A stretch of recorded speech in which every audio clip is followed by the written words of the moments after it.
हाँ, तो बच्चों हम लोग डिस्कस करने वाले हैं आज एक प्रॉब्लम जो कि सेमीकंडक्टर डिवाइसेस चैप्टर से है। और मैं ये मान रहा हूं कि इस तरह की प्रॉब्लम हो सकता है आपसे जेईई मेन 2023 में पूछी जाए। तो क्या है क्वेश्चन और कैसे आपको उसको सॉल्व करना है वो मैं आपको अब समझाता हूं। तो देखते हैं बच्चों क्वेश्चन क्या है। एक सर्किट गिवन है बेसिकली, और इस सर्किट में डायोड्स दिए हुए हैं और वो डायोड्स की जो बायसिंग है, फॉरवर्ड बायसिंग, रिवर्स बायसिंग, इस पे बेस्ड ये प्रॉब्लम है। और पूछता है कि इस सर्किट में कितना करंट फ्लो होगा, आई की वैल्यू यहां पर निकलवाना चाहता है। तो इस सर्किट को कैसे सॉल्व करेंगे आइए मैं एक्सप्लेन करता हूं आप लोगों को।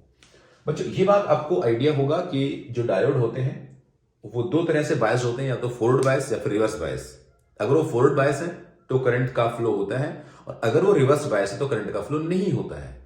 अब फॉरवर्ड बायसिंग क्या होती है इसको मैं आपको याद दिलाऊं। तो फॉरवर्ड बायसिंग में जो भी डायोड होता है उस डायोड का पी टाइप पॉजिटिव टर्मिनल के साथ कनेक्ट होता है और एन टाइप नेगेटिव टर्मिनल के साथ कनेक्ट होता है, और रिवर्स बायस में इसका उल्टा होता है। तो यहां पर आप सोच के बताइए, अगर मैं इनकी नंबरिंग कर दूं, इसको मैं 1 कहूं डायोड, इसको मैं सेकंड कहूं, इसको मैं थर्ड कहूं, तो मुझे बताइए 1, 2 और थर्ड में कौन सा डायोड रिवर्स बायस है और कौन सा डायोड फॉरवर्ड बायस है।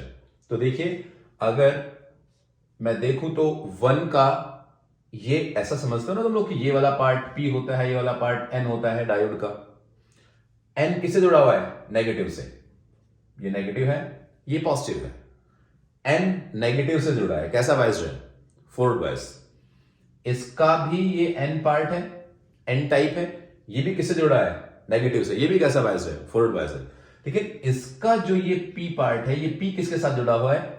ये वाला पी किसके साथ जुड़ा हुआ है? नेगेटिव के साथ जुड़ा हुआ है। तो ये कौन सा बायस हुआ? तो ये आपका यहां पर रिवर्स बायस हुआ। और रिवर्स बायस में मैंने आपको बताया करंट फ्लो नहीं होता है।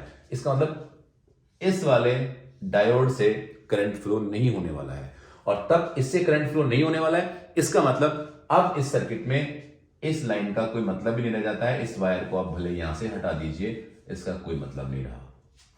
हाँ, इनमें से करंट फ्लो हो रहा है, तो इनमें से करंट फ्लो रहा है तो इनकी कोई दिक्कत नहीं है। तो सिंपल वायर की तरह काम कर रहे हैं, कंडक्टर की तरह काम कर रहे हैं। और अगर ये कंडक्टर की तरह काम कर रहे हैं तो यहां से करंट फ्लो होगा। अब सिंपल ये सीरीज पैरेलल का क्वेश्चन बच जाता है। कैसे बचता है कि ये 6 ओम और ये 10 ओम आपस में कैसे जुड़े हुए हैं? सीरीज में। तो इनका टोटल सीरीज कॉम्बिनेशन का रिजल्ट कितना आ गया? 16 ओम। अब यहां से देखें तो ये 10 और 6 कैसे जुड़े हुए हैं? ये भी सीरीज में जुड़े हुए हैं। तो इन दोनों का भी टोटल रिजल्ट कितना आ गया? अगेन 16 ओम। अब 16 ओम और ये 16 ओम जो यहां से आया था सॉल्व करके, इन दोनों 16 को आप किस में कनेक्शन मान रहे हैं? पैरेलल में। तो तब आप 16 और 16 को पैरेलल में कनेक्ट करेंगे तो पैरेलल कनेक्शन के हिसाब से इसका जो आंसर आता है दैट इज 256 यानी कि 8। यहां से इन दोनों का पैरेलल कॉम्बिनेशन का आंसर कितना आ गया? 8। और उस 8 के साथ ये 2 कैसे जुड़ा हुआ है? सीरीज में, क्योंकि इन सब का आंसर कितना आया? 8। और वो इसके साथ कैसे कनेक्टेड है? सीरीज में। तो टोटल आर की वैल्यू कितनी हो गई? दैट इज इक्वल टू 8 और 2 10 आर। आपकी बैटरी कितने वोल्ट की है? आपकी बैटरी है V is equal to 20 volt. आपको कैलकुलेट क्या करना है? करंट कैलकुलेट करना है। तो I की वैल्यू क्या होगी? I is equal to what? V by R, that mean 20 by R की वैल्यू कितनी है? 10। तो यहां से आंसर आता है 2 एम्पियर। यानी कि जो करंट इसमें फ्लो होगा उस करंट I की वैल्यू कितनी होगी? That is equal to 2 ampere is the answer. I think आपको ये समझ आया होगा। ऐसे ही क्वेश्चंस मैं हो सकता है अपलोड करते रहूंगा आप लोगों के लिए, जो कि हो सकता है उस टाइप का या वैसा क्वेश्चन आपके जेईई मेन में आपको दिखाई पड़े। तो प्रिपरेशन करते रहिए, चीजों को पढ़ते रहिए। Thank you very much.